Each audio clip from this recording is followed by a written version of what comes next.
మీ సొంత ఇంటి కలకు అసలైన నేస్తం బీబీజీ ఇండియా. అమరావతిలో నికార్సైన ప్రాపర్టీ కోసం కాంటాక్ట్ 0406903224.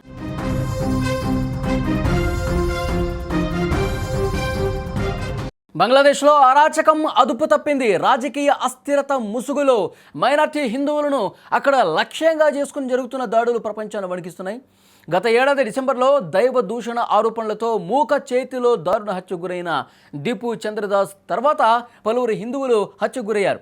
తాజాగా సునమ్గంజ్ జిల్లాలో జరిగిన ఒక దారుణ సంఘటన మానవత్వాన్ని కూడా ప్రశ్నిస్తోంది. జోయ్ మహాపాత్రో అనే హిందూ యువకుణ్ణి అత్యంత పాశవికంగా హింసించి చంపటం అక్కడ నెలకొన్న భయానక పరిస్థితులకు అద్దం పడుతోంది. కేవలం హిందువు అన్న కారణంతో, ఆ ఒకే ఒక కారణంతో అతడి ప్రాణాలు తీశారా అన్న అనుమానం ఇప్పుడు బలపడుతున్నటువంటి పరిస్థితి కనిపిస్తోంది. జోయ్ మహాపాత్ర దుండగులు మొదట తీవ్రంగా కొట్టారు అతన్ని. గాయాలతో విలువెల్లాడుతున్న అతన్ని వదలకుండా బలవంతంగా విషం తాగించి ప్రాణాలు తీశారు.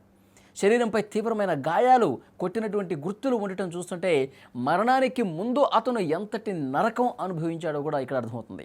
ఈ ఘటన సునమ్గంజ్ జిల్లాలో తీవ్ర కలకలం రేపింది. పోలీసులు కేసు నమోదు చేసినప్పటికీ నిందితుల్ని పట్టుకోవడంలో అలసత్వం ప్రదర్శిస్తున్నారనే విమర్శలు ఎక్కువ అవుతున్నాయి.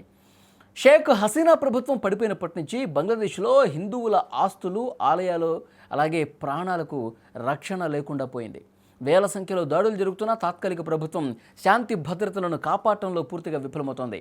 జోయ్ మహాపాత్రో పాత్ర, అతనికి సంబంధించినటువంటి ఈ ఏదైతే హత్య జరిగిందో కేవలం ఒక మామూలు ఘటనగా చూడాల్సినటువంటి అవసరం లేదు. క్రమబద్ధంగా హిందువుల మీద, అక్కడ ఉన్నటువంటి మైనార్టీల మీద ఒక ప్రణాళికాబద్ధంగా, కక్షపూరితంగా ఈ విధంగా దాడులు చేస్తున్నాయని చెప్పి చాలా స్పష్టంగా అర్థమవుతుంది. ఈ హత్యోదంతం సోషల్ మీడియాలో వైరల్ అవుతోంది. ప్రపంచవ్యాప్తంగా ఉన్న హిందూ సమాజం ఆగ్రహం వ్యక్తం చేస్తోంది. అంతర్జాతీయ మానవ హక్కుల సంఘాలు వెంటనే స్పందించి బంగ్లాదేశ్ ప్రభుత్వానికి తగిన ఆదేశాలు ఇవ్వాలని డిమాండ్ చేస్తున్నారు. భారత్ సైతం ఈ దాడులపై తీవ్ర ఆందోళన వ్యక్తం చేస్తూ మైనార్టీల రక్షణ బాధ్యత బంగ్లాదేశ్ ప్రభుత్వానిదే అని స్పష్టం చేసింది. జోయ్ మహాపాత్ర వంటి యువకులు బలి కాకుండా ఉండాలంటే తక్షణమే చర్యలు చేపట్టాల్సినటువంటి అవసరం కనిపిస్తోంది.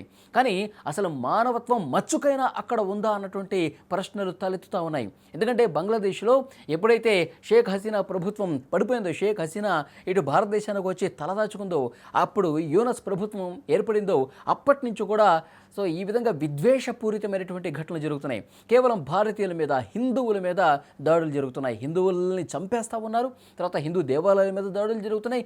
ఇష్టారీతిన వ్యవహరిస్తూ ఉన్నారు. కానీ అక్కడ పాలకులు నిమ్మకు నీరెత్తినట్టు వ్యవహరిస్తున్నారు. కనీసం అంటే కనీసం పట్టించుకోవట్లా. నిజంగా ఎవరైతే అక్కడ ఇలాంటి దుర్మార్గపు చర్యలకు పాల్పడుతున్నారో ఇంకా వాళ్ళకి వత్తాసు పలుకుతున్నట్టుగా ఉంది. కానీ అక్కడ నిందితుల్ని పట్టుకోవడం కావచ్చు, వాళ్ళని శిక్షించడం కావచ్చు, కనీసం అంటే కనీసం నామమాత్రపు చర్యలు కూడా తీసుకోవట్లేదంటే హిందువుల మీద అక్కడ ఎంత కుట్ర జరుగుతుందో కూడా చాలా క్లియర్గా అర్థమవుతుంది. కానీ అంతర్జాతీయ మేధావులు, నిపుణులు, మానవ హక్కుల సంఘాలు ఒక ప్రధానమైనటువంటి అనుమానం వ్యక్తం చేస్తూ ఉన్నారు. చైనా కావచ్చు, పాకిస్తాన్ కావచ్చు, నిధులు బంగ్లాదేశ్కి పంపించి ఆ నిధుల ద్వారా హిందువుల మీద, భారతీయుల మీద ఈ విధంగా దాడులు చేపిస్తున్నాయి. ఒక అశాంతి నెలకొనే విధంగా, ఒక హింస ప్రేరేపించే విధంగా ఇక్కడ దాడులు జరుగుతున్నాయని కూడా చాలా స్పష్టంగా ఈ పరిణామాలు బట్టి అర్థమవుతుంది. మనకు తెలుసు, బంగ్లాదేశ్, పాకిస్తాన్, చైనా సంయుక్తంగా తయారు చేసినటువంటి J-17 యుద్ధ విమానాలను కూడా కొనుగోలు చేస్తుంది. అంటే ఇక్కడ ఎలాంటి ఉద్రిక్తతలు రాజేయటానికి ఆ రెండు దేశాలు కుట్ర పన్నుతున్నాయి. బంగ్లాదేశ్ని తమ ట్రాప్లోకి తీసుకుని, తమ ఆధీనంలోకి తీసుకుని భారతదేశం మీద యుద్ధానికి కాలు దువ్వే విధంగా ప్రయత్నాలు జరుగుతున్నాయి. దాంట్లో భాగంగానే ఈ కార్యక్రమాలన్నీ కూడా వరుసగా జరుగుతున్నది కూడా చాలా స్పష్టంగా అర్థమవుతుంది. అంతర్జాతీయ కోర్టులు చాలా స్పష్టంగా హిందువుల దాడుల మీద స్పందించాల్సినటువంటి అవసరం ఉంది. అంతర్జాతీయ మానవ హక్కుల సంఘాలు కూడా దీని మీద మాట్లాడాల్సినటువంటి అవసరం ఉంది. చాలా ఆందోళనకరమైన విషయం. ఈ మధ్యకాలంలో మనం చూస్తూ ఉన్నాం, హిందువుల్ని చెట్టు కొట్టేసి చంపేస్తూ ఉన్నారు.